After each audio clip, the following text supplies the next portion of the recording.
Olá, sejam bem-vindos à nossa capacitação em hipodermólise. Essa videoaula é vinculada ao programa de pós-graduação em Ciências da Saúde da Universidade Federal de Viçosa. O meu nome é Juliana Coutinho, eu sou enfermeira, mestrando do programa e orientada pela professora doutora Luana Vieira Toledo. Hoje nós vamos falar um pouquinho sobre a hipodermólise. A hipodermólise é uma via de administração de medicamentos e de volume, soroterapia, no tecido subcutâneo, também conhecido como hipoderme. Uma das características desse tecido é que ele não tem vasos sanguíneos de grande calibre, mas ele é amplamente vascularizado por microcapilares sanguíneos e linfáticos, o que permitem uma boa absorção e difusão de forma lenta. Então, é uma via de administração de medicamentos lenta. E aí, os pacientes, para utilizarem hipodermólise, eles têm algumas indicações, e a gente vai dividir em dois grandes grupos. As indicações relacionadas ao indivíduo e as indicações relacionadas à clínica. Em relação aos indivíduos, a gente tem os pacientes com a via oral indisponível, então que não tem mais condição de tomar os medicamentos por via oral, ou os medicamentos por via oral não estão mais sendo suficientes. Pacientes idosos e pacientes em cuidado paliativo, pacientes com a rede venosa difícil ou com a rede venosa já esgotada, aqueles pacientes que precisam de múltiplas tentativas de punção ou que quando puncionam já perdem o acesso, né, e precisam repuncionar. São pacientes com indicação para hipodermólise. Além das indicações clínicas, que são hidratação leve e moderada e pacientes para controles de sintomas. A gente tem também as contraindicações. As contraindicações absolutas são os casos onde a gente não vai realizar hipodermólise, que são recusa do paciente, ele tem direito a recusar a via, pacientes com anasarca, porque ele já tem um edema generalizado, então o tecido não está dando conta de absorver todo o fluido, então a gente não pode infundir ainda mais fluido nesse paciente, contraindicação. Pacientes com trombocitopenia ou coagulopatias graves, ele pode fazer hematoma local importante, então a gente não faz hipodermólise. Pacientes com infecção cutânea generalizada, porque ele não vai ter sítio de pele adequado para a gente poder puncionar a hipodermólise, porque no momento que o tecido subcutâneo distender, essa pele pode não aguentar e ficar sobrecarregada. E pacientes em desidratação grave, já chocados, esses pacientes precisam de uma reposição rápida de volume, e a gente falou que a hipodermólise é uma via de absorção lenta. Além disso, a gente tem algumas contraindicações relativas, onde a gente vai avaliar os sítios de punção, o tecido subcutâneo desse paciente. Por exemplo, na caquexia, é um paciente muito emagrecido, então ele vai ter um tecido subcutâneo escasso. Então a gente vai ter que avaliar se ele tem, em algum dos sítios, se ele tem de 1 a 2 centímetros, pelo menos, de tecido subcutâneo quando a gente fizer a prega cutânea. Se ele tiver menos do que isso, a gente não vai conseguir funcionar, porque ele não vai ter absorção adequada. Então é uma contraindicação relativa que a gente vai avaliar sítio por sítio. Também pacientes com síndrome da veia cava superior, eles vão ter muita dificuldade de absorver na parte superior do corpo, então a gente vai evitar sítios de braço e de tórax, e vai preferir os sítios da parte inferior do corpo. Da mesma forma, os pacientes com ascite, eles vão ter muita dificuldade de absorver no abdômen, então a gente vai evitar porque é um sítio que já está infiltrado. Além das áreas de circulação linfática comprometida. Por exemplo, o paciente que fez esvaziamento ganglionar no membro superior direito. Eu não vou funcionar naquele braço, porque eu sei que a absorção vai ser comprometida. Da mesma forma, a área de infecção, ou inflamação, ulceração, a gente também evita. Por exemplo, o paciente tem uma erisipela no membro inferior esquerdo, eu vou evitar aquele membro e funcionar em outro sítio. A gente evita também a proximidade de articulações e proeminências ósseas, porque são locais onde o nosso tecido subcutâneo é mais escasso, então ele vai ter dificuldade em absorver. E é muito importante vocês terem em mente, então, que a hipodermólise ela é contraindicada principalmente para quê? Para situações de emergência. Então, paciente com crise convulsiva, com choques, com sepse, que chegou já em PCR, não tem indicação da via hipodermólise, porque ela é lenta. Mas não significa que a gente não vai poder usar a hipodermólise no setor de emergência ou no pronto atendimento. Por quê? O perfil dos pacientes que dão entrada no pronto atendimento, ele se encaixa, sim, nas nossas indicações. Por exemplo, pacientes com desidratação, muito comum dos idosos darem entrada no pronto-socorro com uma desidratação leve a moderada, indicação para hipodermólise. Pacientes já em cuidado paliativo com sintomas descontrolados, dor, falta de ar, náusea e vômito, agitação, são pacientes que dão entrada no pronto-socorro, indicação para hipodermólise. E pacientes que já estão em processo ativo de morte, também indicação para hipodermólise. Então, não significa que eu não posso usá-lo no pronto atendimento, mas significa que eu tenho que ter atenção às situações de emergência, onde eu posso usar ou não, tá bom? E como que funciona o mecanismo de absorção da hipodermólise? Vai ocorrer por meio da difusão simples nos microcapilares, tanto sanguíneos quanto linfáticos. O que é a difusão simples? Nada mais do que o meio muito concentrado migrando para o meio pouco concentrado. Por isso que essa absorção é lenta, porque isso é um processo até que estabilize e equilibre o meio. Do mais concentrado para o menos concentrado. Esse é um meio de absorção muito simples e é por isso que ele tem um tempo mais prolongado. Esses medicamentos vão fazendo efeito ao longo do tempo.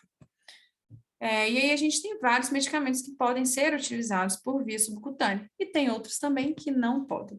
Quais que são as principais características toleradas pelo tecido subcutâneo?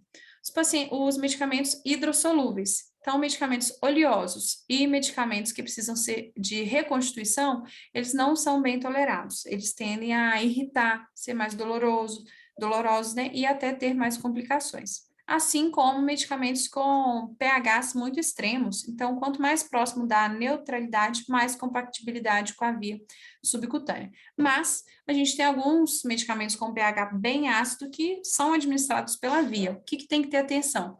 Principalmente os prescritores. Prescrever com uma vazão mais lenta, com um gotejamento mais devagar, para eles serem melhores tolerados. Por exemplo, o Aldol e o Plasil são medicamentos muito ácidos, mas são muito utilizados por hipodermólise.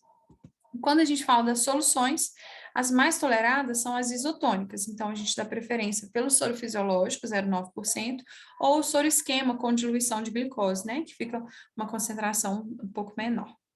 E aí a gente tem alguns medicamentos já registrados oficialmente em bulas, e aqui alguns deles para vocês verem, né, morfina, metadona, tramadol, dexa, são medicamentos que a gente usa muito para controlar sintomas, já tem registro. Mas a gente também tem muitos medicamentos, como esses aí que vocês estão vendo, que eles são amplamente utilizados nos serviços, tem respaldo já na literatura, com publicação de estudos, mas que não necessariamente tem registro em bula, mas são muito utilizados.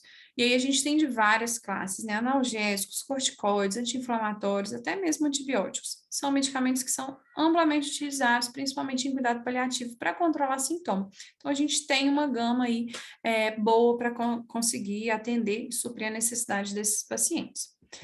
Como não são todos que ainda têm registro em bula, hoje em dia a gente usa alguns guias para nortear, né, principalmente os prescritores, né, a gente tem alguns estudos, alguns guias que são utilizados para dar um norte, para auxiliar na prescrição desses medicamentos. Trouxe aqui alguns exemplos, o primeiro deles é essa revisão, é um artigo de revisão, né, medicamentos passíveis de infusão por hipodermólise. Essa revisão ela foi feita dos últimos 10 anos, né, trazendo os medicamentos mais utilizados e compatíveis com a via subcutânea. Então, ele traz uma tabela com nome, vazão, diluição, diluente, ele é bem completo e aí consegue nortear os prescritores muito bem.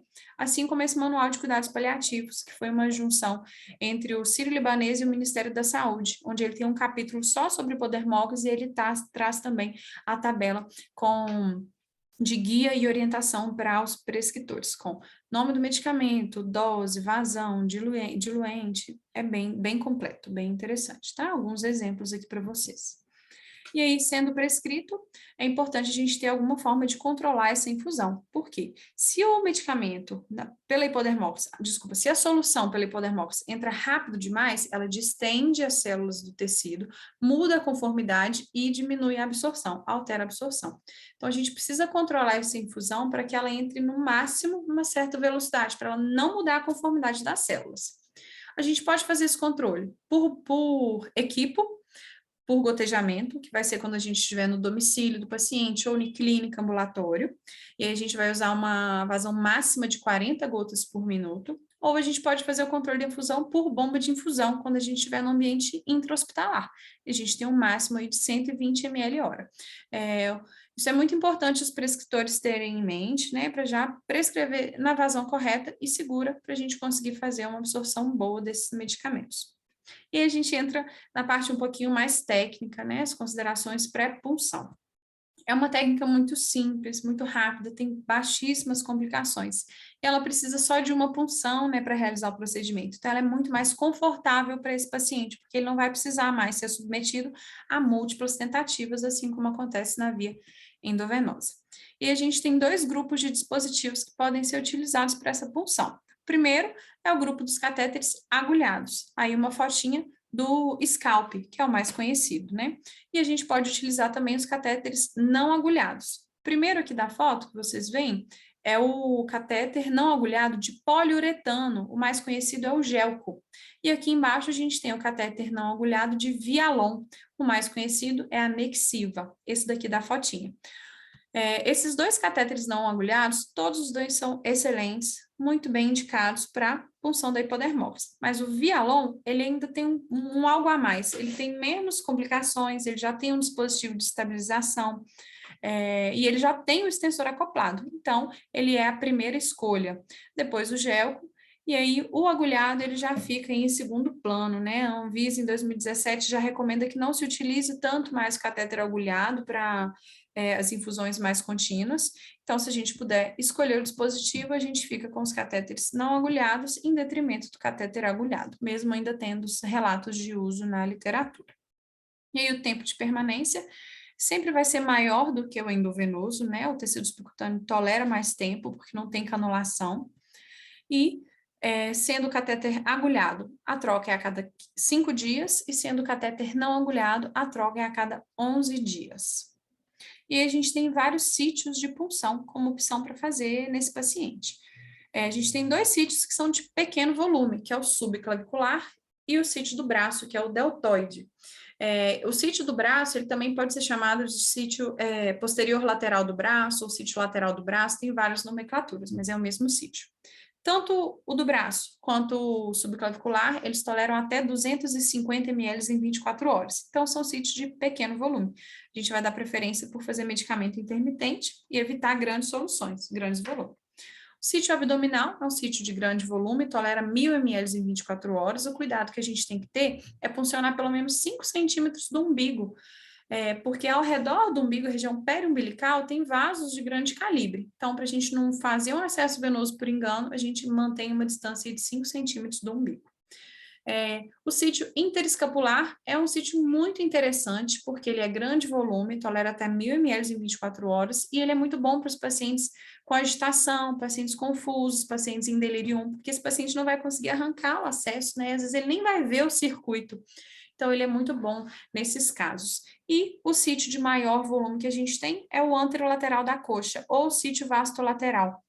Ele tolera aí até 1.500 ml em 24 horas. Uma grande opção também. Uma atenção que a gente tem que ter quando a gente for fazer a punção é qual que é a direção da agulha. Então, a gente sempre vai direcionar a agulha no sentido das nossas cadeias ganglionares, dos linfonodos que a gente tem. Então, a da perna a gente vai direcionar para cima, em direção à cadeia dos linfonodos inguinais. Do braço, a gente vai direcionar também para cima, em direção à cadeia dos linfonodos axilares. Do abdômen, a gente vai fazer em direção ao umbigo, de baixo para cima, meio centrípeto, assim, ó, em direção à cadeia ganglionar periumbilical. E da subclave, a gente vai fazer em direção ao coração, porque a gente tem uma cadeia ganglionar próxima ao externo. Então, é para baixo, centrípeto. São todos direcionados para cima. O único que a gente vai fazer para baixo, centrípeto, é o subclavicular. Então, lembra disso. O único que é para baixo, subclavicular. E a técnica de punção em si. Nesse slide, vocês veem um passo a passo bem detalhado, bem explicadinho, mas a gente tem basicamente 4 etapas. A primeira dela é o preparo do material, onde eu pego catéter, extensor e seringa com soro, de 1 a 3 ml de soro fisiológico.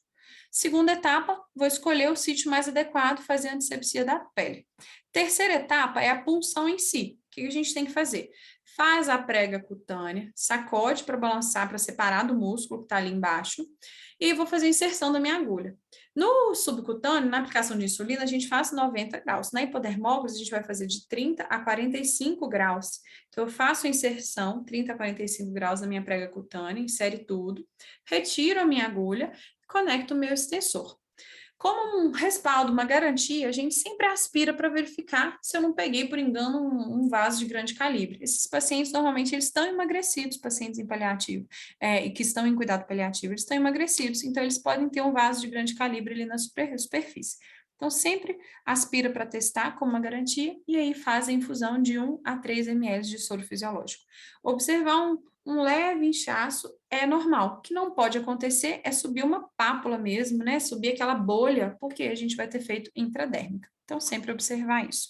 E a quarta etapa, nada mais é que a fixação, que a gente vai sempre dar preferência por uma fixação transparente para conseguir visualizar o sítio de punção diariamente e ver se não está evoluindo com nenhuma complicação. São raríssimas. E aí, os cuidados pós-punção, eles vão ser relacionados exatamente a essa observação diária do sítio para ver se o paciente não está desenvolvendo nenhuma dessas complicações.